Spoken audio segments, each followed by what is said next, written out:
रामकृष्ण हरी मित्रांनो, आपण सध्या आहोत अगदी नैसर्गिक सौंदर्याने नटलेलं स्थान म्हणजेच श्री क्षेत्र पंचमुखेश्वर देवस्थान तळा भाटेपुरी श्री गुरु महंत महादेवपुरी बाबा यांच्या सानिध्यामध्ये आज अधिक मासाच्या निमित्ताने बाबा महाराजांनी जवळजवळ 2 ते 3 हजार लोकांसाठी धोंडी जेवणांचा कार्यक्रम ठेवलेला आहे, आयोजित केलेला आहे। तर चला मग श्री गुरु बाबा महाराजांच्याच मुखातून आजच्या या कार्यक्रमाचं औचित्य आपण जाणून घेऊयात।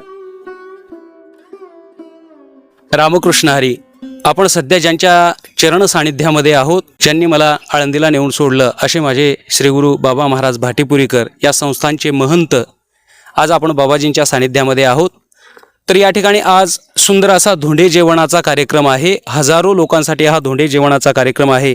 मग या कार्यक्रमाचं स्वरूप आपण स्वतः महंत श्री गुरु बाबा महाराज भाटीपुरीकर यांच्याच द्वारा जाणून घेऊयात। रामकृष्ण हरी बाबाजी। रामकृष्ण। तर बाबाजी, या कार्यक्रमाचं नेमकं काय स्वरूप आहे आजचा हा जो कार्यक्रम आहे?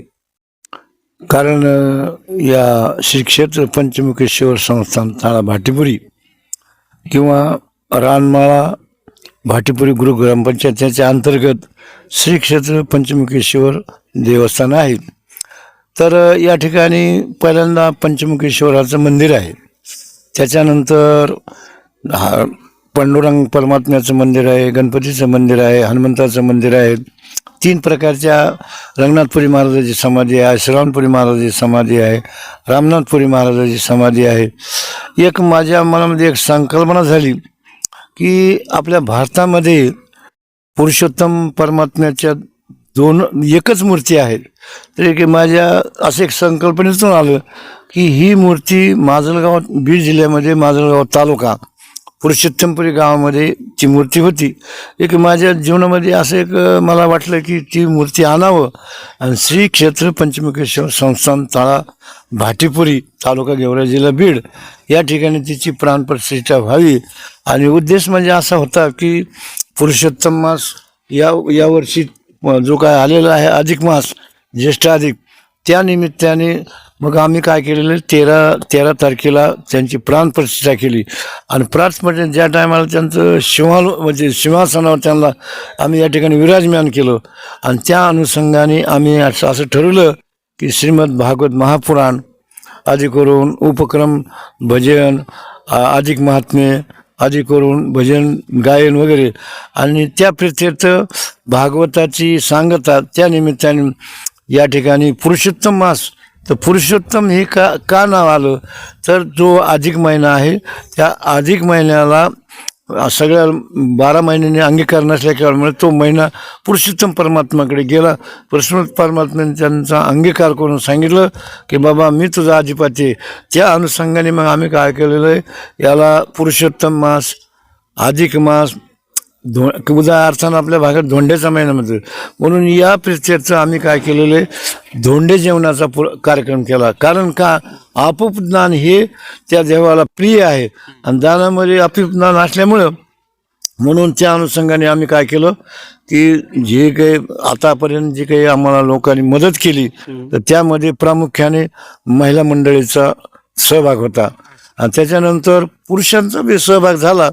त्या अनुषंगाने एक मी संकल्पना केली की अधिक मासामध्ये जसं आपण काय करतो, आपल्या नातेवाईकाला किंवा जावयांना धोंडे जेवण करतं, तसेच आपल्या पंचमुखेश्वरामध्ये जे काही भक्तमंडळी आहेत त्या भक्तमंडळीला जेवणाचा कार्यक्रम करायचा।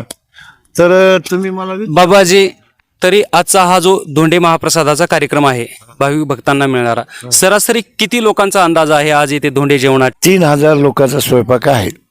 त्यामध्ये आता हे जे भोजन आहे, पहिल्यांदा पुरणपोळीचं जेवण, त्याच्यानंतर आमटी, त्याच्यानंतर भात, त्याच्यानंतर भजी, अशा प्रकारे या जेवणाचं, आणि त्याला अपूपदान म्हणजे धोंडेदान, धोंड्याचे जेवण असं 3000 लोकांना, आंब्याचा रसही आहे. आणि त्यामध्ये आंब्याचा रस आहे. किती किलो आंबे मागवलेले आहेत बाबाजी? 2 क्विंटल मागितलेले. हा, म्हणजे 2 क्विंटल आंबे तिथे त्या ठिकाणी आपण आताच पाहिलेला आहे व्हिडिओमध्ये. बाबाजी कुठून मागवले ते आंबे? ते आंबे आमच्याकडे सखारामजी म्हणून मुलगा आहे, तो काय करतो की त्या भाजीपाल्याचा उद्योग करतो. त्यांनी जे आणलं तर ते म्हणजे बीडहून किंवा गेवराहून आणलेले असतील, आणि त्याची किंमत 16,000 रुपये आहे. आणि त्याच्यामध्ये त्या जो आंब्याचा रस करायचा आहे ना, त्याच्यामध्ये आम्ही 60 लिटर दूध टाकून त्याचा रस बनवणार आहेत. अशा प्रकारे 3000 लोकांचं भोजनाचं या ठिकाणी योजना केलेली आहे. बोला. तर मित्रांनो, एक गंमत सांगू का तुम्हाला? श्री गुरु बाबा महाराजांचा हा धोंडे जेवणाचा कार्यक्रम हे विशेष नाही आहे. ज्यावेळेस आळंदीमध्ये लोक अन्नदान करत असताना पास देऊन अन्नदान करायचे, त्यावेळेस अगदी मुक्त हाताने कोणीही या रे या रे लहान थोड अशा पद्धतीने ज्यांना भूक लागलेली असेल, तो केवळ आमच्या भागातलाच नाही, बाबाजींचा शिष्यच नाही, तर आळंदीतला कुठला जरी असलेला साधक असो, भिकारी असो, भिक्षुक असो, सर्वांना अन्नदान, हजारो लाखोंच्या पटीने अन्नदान केलेलं आम्ही आमच्या डोळ्यांनी पाहिलेलं आहे. कारण बाबाजींच्या हातावरती साक्षात अन्नपूर्णा मातेचा वास आहे. हजारो लाखो भाविक वर्षातून जवळजवळ 365 दिवसापैकी 150 ते 200 दिवस तर नक्कीच अन्नदान आपल्या या संस्थांच्या वतीने चालत असतं. मग बाबाजी, हे सर्व अन्नदान जे चालतं ते नेमकं कशा स्वरूपात? काय करतो, धान्य प्रत्येकाकडे जाऊन धान्य देतो. तर ते धान्याचं स्वरूप वर्षाकाठी 100 क्विंटल ते धान्य आम्हाला जमतं. त्या अनुषंगाने मग ते काय करतो, आम्ही अन्नदानाच्या स्वरूपामध्ये त्याचा उपयोग करतो. आता तुम्ही मला जे आळंदीला मध्ये याचा उल्लेख केला, तर आळंदीला जे मुक्तद्वार कशामुळे ठरवलं, त्याचं कारण म्हणजे आम्ही एक भालकेवाडीमध्ये सतीश नावाचा एक मुलगा होता, आणि काठीजोळग्यामध्ये एक ब्राह्मणाचा रवी म्हणून मुलगा होता. तो मुलगा रेड्डी धर्मशाळा देवफाटा या ठिकाणी कार्तिक आपलं ज्ञानेश्वर महाराजाचा समाधी सोहळ्याचा उत्सव होता. त्यामध्ये ते तिथं भोजन चालू होतं. त्यामध्ये जे काही इकडचे एक महाराज होते, त्या महाराजांनी काय केलं की त्या आमच्या सतीशला आणि त्या रवी या ब्राह्मणाच्या मुलाला जेवता जेवता उठवलं. असं ते जे उठवणारे जे महाराज आहेत, म्हणजे पंक्तीमध्ये बसलेले, ताटावरती बसवलेले उठवले. हा, म्हणजे बघा मित्रांनो, अशी अवस्था होती आळंदीमध्ये. एकतर पास द्यायचे, आणि जर त्यांच्यातला कोणी नसेल तर डायरेक्ट पंक्तीवरचे उठवायचे. त्या काळामध्ये आमच्या श्रीगुरु बाबा महाराजांनी लाखो लोकांना, आळंदीतले जेवढे साधक आहेत हजारो, ते यायचे आणि यथेच्छ मिष्ठान्न पंचपक्वान्नाचं जेवण करून जायचे. असं हे सर्व अन्नदान श्रीगुरु बाबा महाराजांच्या हाताने होत असतं. म्हणून मित्रांनो, दान करत असताना चांगल्या ठिकाणी करावं तर हाताची शोभा आहे. हस्तस्य भूषणम दानम असं म्हटलेलं आहे. ज्यांना वाटतं ना अन्नदान करावं, धर्मदान करावं, तर अशा श्रीगुरु बाबा महाराजांसारख्या महात्म्यांच्या सानिध्यामध्ये येऊन दान केल्यानंतर ते दान नक्कीच सफल होतं. हा जो काही अन्नदानाचा सोहळा आळंदी ठिकाणी केला, त्याचा उद्देश म्हणजे असा आहे की असं इथून पुढे असं महाराज लोकांनी असं न करता त्यांच्या जीवनामध्ये एक परिवर्तन घडावं, या उद्देशाने आळंदीला आम्ही या ठिकाणी मुक्तद्वार अन्नदान ठेवलं. आणि माझा व्यक्तिगत स्वभाव असा आहे, मला म्हणजे एक असं कोणाला उठवावं वाटत नाही. आमची आळंदी पंढरपूर दिंडी असते, पण तिथं पण आमचा उपक्रम अशा पद्धतीमध्ये चालू असतो. असं जे काही हे जे काही आम्हाला प्रेरणा मिळते, आमचे सद्गुरू रामनाम महाराज, श्रीमंत ऐतवारपुरीजी महाराज, श्रवणपुरीजी महाराज, आदी करून रंगनाथपुरीजी महाराज, आणि माझा जो काही शिष्य आहे तो त्याला प्रकाश किंवा प्रभाकरपुरी म्हणतात. प्रकाशपुरी प्रभाकरपुरीजी महाराज हे उत्तरावरती होतील, कारण ते माझ्या परीक्षेमध्ये ते उतरलेले असल्यामुळं, आणि म्हणून त्यालाच मी उत्तराधिकारी बनवणार. जे सध्या धाकलगावच्या संस्था, आपल्या ह्या जे शाखा आहे आपल्या संस्थांची, तिथे सध्या सेवेमध्ये आहेत ना भगवंताची. अतिशय मोलाचा सल्ला असा श्रीगुरु बाबा महाराजांनी दिलेला आहे. फक्त आता एकच प्रश्न बाबाजींना विचारतो. बाबाजी, या पुरुषोत्तम मासामध्ये भगवान श्री पुरुषोत्तमांचं आगमन आपल्या या देवस्थानावरती झालेलं आहे. आता हे जे भगवान पुरुषोत्तमांची मूर्ती बनवलेली आहे, ही नेमकं कुठून बनवली? ह्याचं स्वरूप मी असं ऐकलेलं आहे की हा जो वापरलेला पाषाण आहे तो साक्षात रामप्रभूंना जो वापरलेला आहे तोच आहे असं ऐकलेलं आहे. हो. हे खरं आहे का बाबाजी? खरं आहे ते. साळेग्राम म्हणजे गंडकी नदीमध्ये साळेग्राम म्हणजे विष्णूचा अवतार असल्यामुळं मग आम्ही ते राधेश्याम नावाचा एक ते काय मूर्तिकार आहे त्याच्याकडे गेलो. म्हणलं आम्हाला ही मूर्ती बनवायची तुमच्याकडे पुरुषोत्तमाची, पण आम्हाला साळेग्रामच्या दगडाची पण. तो मूर्तिकार म्हणावं लागला तुम्हाला जास्त पैसे लागतील.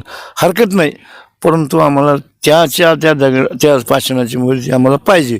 त्या अनुषंगाने त्याने माझ्याकडून 71,000 रुपये घेतले आणि अशी सुंदर मूर्ती बनवली. माजलगाव तालुक्यामधला जो पुरुषोत्तम आहे किंवा हे याच्यामध्ये कसल्या प्रकारचा भेद नाही. मग त्या अनुषंगाने एवढंच झालं की काही लोकांना तिथं त्या ठिकाणी जाण्याचा हे होतो किंवा त्या ठिकाणची व्यवस्था जरी कमी जास्त पडली त्या अनुषंगाने लोकांना म्हणजे दोन वेळेस त्याचं दर्शन घडावं ह्या उद्देशाने मी संकल्प केला आणि अशी एक साळेग्राम या पाषाणाची मूर्ती बनवून त्याची आम्ही या ठिकाणी अधिक महिन्यामध्ये त्याची स्थापना केली. रामकृष्ण हरी. तर भाविकांनो, आपल्यासोबत होते या पंचमुखेश्वर देवस्थान तळा भाटेपुरी संस्थानचे महंत श्री गुरु बाबा महाराज. बाबा महाराजांनी या ठिकाणी भगवान पुरुषोत्तमांचा स्थापना याच पुरुषोत्तम मासामध्ये केलेली आहे. आपण संपूर्ण भारतातून पुरुषोत्तमपुरीला दर्शनासाठी जातो, पण अगदी त्या पुरुषोत्तमपुरीपासून 30 ते 35 किलोमीटरच्या अंतरावरती, जास्त नाही आहे, माजलगाव तालुक्यामध्ये पुरुषोत्तमपुरी आहे आणि तिथून अगदी थोड्याशा अंतरावरती तळा संस्थानची सुंदर अशी भूमी, दिव्य अशी भूमी, महात्म्यांची भूमी, याही भूमीला या आणि भगवान पुरुषोत्तमाचं दर्शन घेऊन आपल्या मनाला एक अलौकिक अशा अनुभूतीचा आनंद द्या. रामकृष्ण हरी.